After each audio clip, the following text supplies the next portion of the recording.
And now, attention! The Ukrainian armed forces' retaliation for the hellish shelling of Ukraine, and Kyiv in particular, military facilities in Belgorod and the surrounding region came under rocket attack.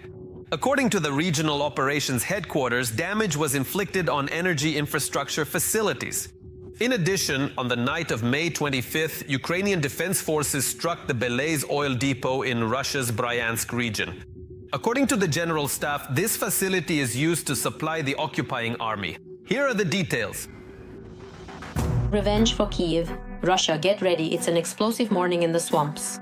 That's where the launch came from. That's where everything is flying to. Energy infrastructure and the railway are under fire. Even the concentration of a large number of air defense systems can't save Russia's strategic facilities. Ukrainian long-range strikes have become more destructive and frequent. If we talk about our enemy, they are systematically working to terrorize Ukraine and commit genocide against Ukrainians. If we talk about the work of Ukraine's defense forces, it is a systematic effort to destroy the enemy's military, industrial, manufacturing, and industrial potential, as well as their logistics, command staff, personnel, and so on. That is the potential to continue the war against Ukraine. Ukrainian drone attacks have paralyzed or significantly restricted the operations of a large number of major oil refineries in the central and southern parts of Russia.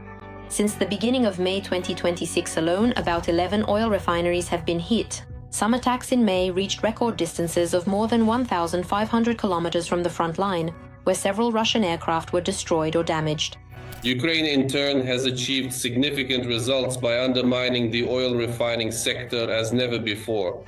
Over the entire period of strikes on Russian oil refineries, we can say that approximately 50% of the oil refining industry in the European part of the Russian Federation has lost its capacity. In addition, Ukraine is striking the mid to deep rear zone of the Russian Federation, targeting defense industry enterprises, airfields, military facilities, and other enterprises. Again, there's the Kremniel plant, the Elvodkinsky plant. Precision strikes at the middle strike level are being carried out against locations of Russian officer personnel, specifically certain elite units. Additionally, Ukraine's drone forces have begun to systematically take out air defense systems. This creates air corridors for long-range drones to break through into the central regions of Russia. The Russian Federation is focused exclusively on killing and destroying the civilian sector of our country, that is, on the genocide of the civilian population. This concerns the energy infrastructure as well as civilian logistics hubs, and also simply the terrorizing of the civilian population, the killing of ordinary Ukrainians deep in the rear through shelling and strikes on residential complexes and buildings. That is the difference. We are doing everything for the sake of victory and accordingly undermining the potential of the Russian occupation forces.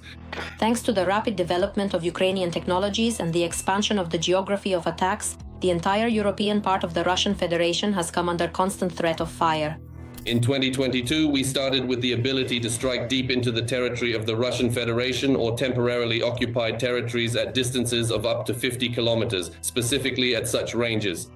Today, our drones can fly more than 2,000 kilometers and our missiles can reach up to 3,000 kilometers deep into the territory of the Russian Federation. I wouldn't be surprised if by the end of 2026 we see yet another record for flight range and strikes, and in 2027, once again, it will be more than 3,000 kilometers, this time achieved solely by strike drones. In 4 years, Kyiv has increased weapons production 35-fold, switching to high-tech models. Some of the key developments include the Flamingo cruise missiles, the Hrom-2 system, the Neptune anti-ship missiles, and drones.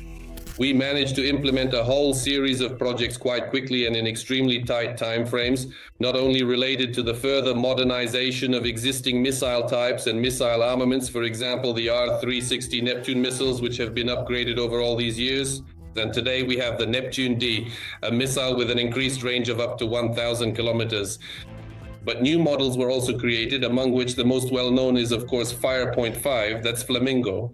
The Ukrainian defense industrial complex has made a real technological leap, transforming from an outdated Soviet base into one of the most innovative defense industries in the world. While the Kremlin is forced to beg for shells from North Korea and drones from Iran, Ukraine is scaling up its missile retaliation program. in Ukraine, projects related to missile weaponry are developing quite rapidly. First of all, it should be noted that in any other country, missile armament and in general, the classic process of creating missile weaponry are rather long-term projects. They are protracted undertakings. They are not completed in a matter of months or even in just a few years. That's why in Ukraine, the development of both air-launched cruise missiles and the approach to stable domestic production is progressing at an extremely accelerated, I would even say forced pace.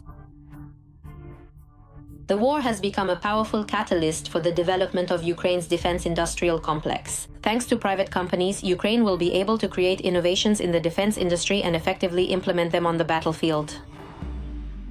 Last night, there were explosions and fires in several regions of Russia, as well as in temporarily occupied Crimea. For the fifth time this spring, the city of Tuapse in Krasnodar Krai was among those attacked. Locals are posting videos of explosions and smoke over the city in Telegram channels. At least one strike occurred in the area of the oil refinery, according to Russian social media channels, but it is unknown whether the facility itself was damaged. Meanwhile, reports of a missile attack are coming from Taganrog. This is also confirmed by the local mayor. The Russian Telegram channel Astra claims that the target was an aircraft repair plant.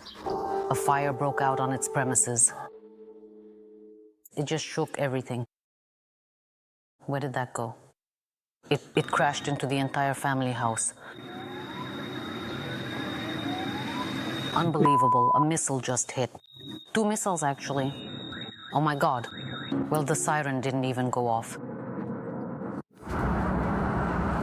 A black column of smoke also rose over Voronezh. According to OSINT analysis by Astra, the fire is in the area of the Baltimore military airfield. Russia regularly uses it to launch strikes against Ukraine. The local governor stated that air defense destroyed 2 high-speed targets. Crimea, which is temporarily occupied, was also under attack. This was confirmed by the Gauleiter Razvozhayev. The Telegram channel Crimean Wind reports that the headquarters of the Russian Black Sea Fleet's Air Force in Sevastopol was targeted. Ukraine has not yet confirmed any of the attacks. An International Monetary Fund mission has arrived in Kyiv. They are to assess the progress of reforms under the extended financing program for Ukraine, which amounts to over $8 billion over 4 years. The mission members met with government officials and politicians discussing the necessary steps to accelerate the approval of reforms, including the possible introduction of VAT on inexpensive parcels from abroad and a tax for sole proprietors.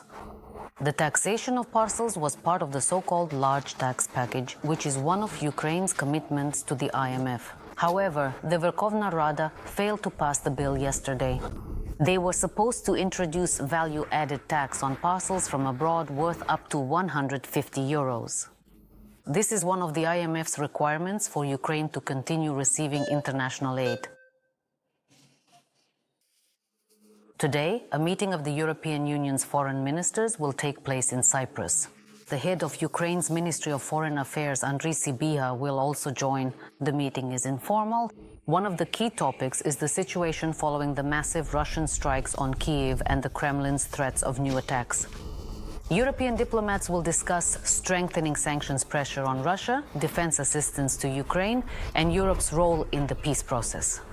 They will also agree on further steps for Kyiv towards EU membership and the opening of new negotiation clusters. On the sidelines of the summit, the head of Ukraine's Ministry of Foreign Affairs will hold a series of bilateral meetings with European colleagues.